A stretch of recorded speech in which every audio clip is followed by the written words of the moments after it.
Hi guys, నేనైతే నా లైఫ్లో చిన్నప్పుడు ఒక తప్పు చేసిన అనమాట స్కూల్లో. సో ఆ తప్పు మీరు చెయ్యొద్దు అని వీడియో చేస్తున్నాను అనమాట. సో ఇది సో కాల్డ్ ఇంటెలిజెంట్ స్టూడెంట్స్ కోసం కాదు, సో నాలాగా ఎఫెక్ట్ అయిన వాళ్ళ కోసం.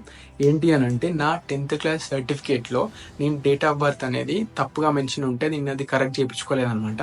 సో అది నన్ను నా ఎంటైర్ కెరియర్లో ఎఫెక్ట్ చేసుకుంటూ వస్తుంది అనమాట. సో నా Aadhaar card, PAN card and passport, bank and other educational certificates ఇవన్నిటిపైన డేట్ ఆఫ్ బర్త్ అనేది సేమ్ 10th క్లాస్ సర్టిఫికేట్లో ఎలా ఉందో, so same date of birth దీనిపైన రిప్లికేట్ అవుతుంది అనమాట. సో అది ఒక్కసారి 10th క్లాస్ సర్టిఫికేట్ పైన వచ్చింది అని అంటే అది మళ్ళీ చేంజ్ అవ్వదు. సో 10th క్లాస్ ఎగ్జామ్స్ రాశారు కదా వాళ్ళ కోసం. సో మీకు మీ డేట్ ఆఫ్ బర్త్ అనేది తప్పు ఉంటే వెంటనే మీ స్కూల్ మేనేజ్మెంట్ని కన్సర్న్ అయ్యి ఆ డేట్ ఆఫ్ బర్త్ కరెక్ట్ చేసుకోండి. So I think you guys know how to share this video. Thank you so much. Bye.